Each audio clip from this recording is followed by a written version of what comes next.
Edward Mostert. Ek staan nog bekend in die area hier in Lammasbaai, maar is nog meer die ouer generasie as Mossie. Ek is gebore in Vredendal in die, wat is genoem het destyds die ou blok, die Reka woonbuurt. En ons het daar wat hulle genoem het, hy het skakelhuise gebly en ons nog kers gebruik. Daar was nie krag in die huise nie. En die toilets was buite toilets. So maande aan het die, wat is genoem die nagwaak gekom. En die balies kom optel. Ek wil julle nog nie so vroeg môre op naar maak nie, maar dis die omstandighede gewees in daai tyd. En daai tyd toe breinkinders nie toegelaat om by wat skool te gaan nie. So ons was net 'n breinskool. Die ironie was, wat onderwysers kan by ons skole kom skool hou, maar die ironie was, breinonderwysers kan nie by die wit skole loop skole hou. Partykeer as mense, jy weet, hy klasse diskriminasie. Ons het byvoorbeeld in die munisipale huise gebly en aan die ander kant was 'n area wat is genoem 'n suikerhoek. Nou het weer die ryk mense gebly onder ons. En daar was maar een kafee, 'n winkel en 'n kafee wat dan Omeni Afrikaners genoem Omeni se winkel gewoon het en daar was 'n kliniek. Die laerskool is nou 'n woonstelblok wat hulle verkoop het na ons. Dus ons 85 is ons verskuif eintlik. Net tot op na die hoërskool toe gaan. Dus ons het die ou blok het verskuif na Vredendal Noord toe. In gevolg die groepsgebiede weg.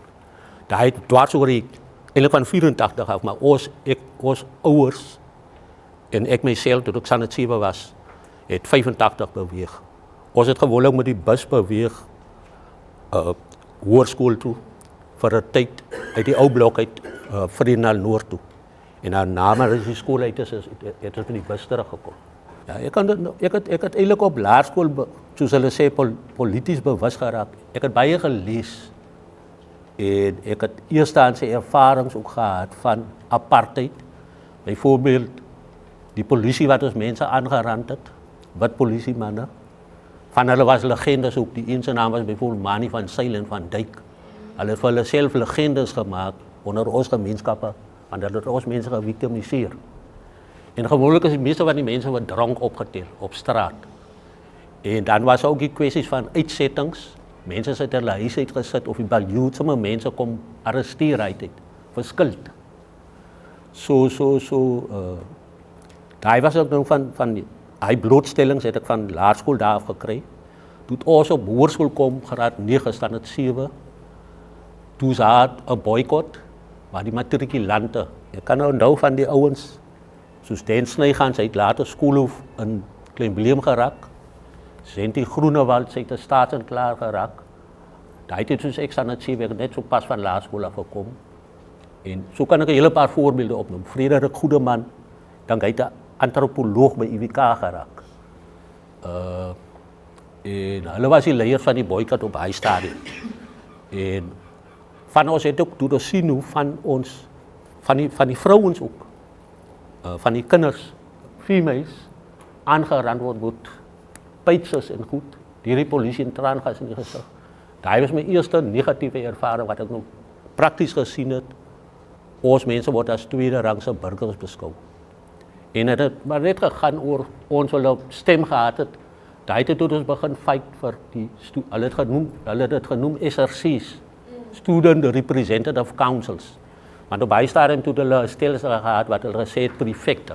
Maar die prefekte is ook gehandpiek deur van die onderwysers wat se ouers ook eintlik maar status gehad het. So hulle was eintlik vir die belange van die kinders daar, van die oorgrote meerderheid van die skoolgemeenskap nie. Toe ek standaard 8 raak, toe het ons begin blootstelling kry in die ANC. Maar op daai stadium toe die ANC se literatuur, boeke en goed, pamflette, selfs Nelson Mandela se foto mag nie vertoon gewees het nie. Al dokument kan ek onthou toe ek matriek was die Vryheidshandves. Hy het toe mag nie 'n foto van Mandela het nie. Mandela se foto was net toe hy jonk was en opgesluit was toe hy bokser was. Wat is kon in jou besit gehad het. So daai was van die goed en toe dinge nou so aangegaan tot matriek. En matriek het ons op die 21ste Maart, toe ons net besluit tot hier toe nie verder, ons het ons voet neer.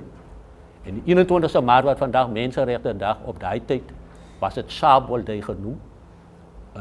In herinnering aan in die 60s as daar mense in Sharpeville as gevolg van 'n betoging teen die paswette Hij was voor 1976, die Soweto-opstanden.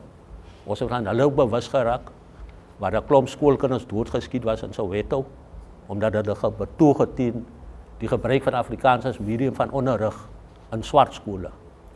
So ons het taamlik bewus geraak van die goed, en dat het ons in kontak gebring met ander ouens in ander plekke, en selfs tot in Saldanha Bay. En toen is die boycott in 1988 begin. Ik heb nog die op mijn arms gekregen, want ik heb per ongeluk een ruitbreek geslaan. En toen ik die ruitbreek slaan, toen van die andere ouens die ruiten begin breek gooien van die school. Ik kan nog een dode ochtend toen die school bij ons omgekomen, meneer Bailey. En er zijn leerlingen, ik geloof dat mensen van buiten wat die goed gedaan het. Maar toen is het ons, toen is er ook een slagspreker had in die muur opgeskryf die zondag aan. Toen is klaar die boycott beplan. En die pauze toe weier ons om in te gaan, eerste pauze. Toen hulle sê ons moet inkom. Toen is maar aangetooi en goed. En toen die incident met die ruite gebeur. En ek is toe kliniek toe en toen van die manne gevlug. Want toen soek die veiligheidspolisie ons almal. En toen ek by die gemeenskapsaal sien, die veiligheidspolisie, want hulle het gereeld na ons huis toe voor hy tyd gekom, om my vir 'n ondervraging te vat aan 'n Karen gebou toe en dan onwettige pamflette te soek. So hulle het my al voor hy tyd gevictimiseer en goed. En toe soek hulle vir my, want ek is een van die leiers gewees van die boycott. Toe van die ander manne het Saldanha Bay toe gevlug, wat hom my familie het en so aan. Toe dan vir my gearresteer. Toe is ek vir 2 weke aan die polisieselle in van Reinsop het ek gelê, alleen. En die saak het toe tot Oktober 1988 het die saak klaargemaak, maar toe is het teruggetrek in ons, 'n saak van ons opzettelijke zaakbeschading. Malicious damage to property. Die toe het ons contact gemaakt met die Westkuse Raad van Kerke. Die NGO-sector het 'n grote rol gespeel in die strijd teen apartheid. En toe het hulle vir ons 'n prokureur gekry, Charles McDonald van Atlantis, en hy het ons 'n saak verteenwoordig. En van daar af toe dinge maar net naturally aangegaan. Ek het byvoorbeeld meetings loop bywoon by IWK, Pentec, workshops, dus nog SAICO, South African Youth Congress, voor die ANC in 1990, dus die ANC is wettig verklaar, net na Mandela se vrylating. Ja, en daar toe dinge maar aangegaan, toe ek later self vir die ANC ook gewerk. Voor die ANC wettig ook was, het ons gepraat van die Mass Democratic Movement, die massa-democratische beweging, nou die UDF, en dan die Congress of South African Trade Unions, wat 'n federasie van vakbonden was, COSATU. En dan was nou, ja, die UDF het bijvoorbeeld 'n klomp strukture bestaan, soos die South African Council of Churches en ander strukture, wat teen apartheid geveg het.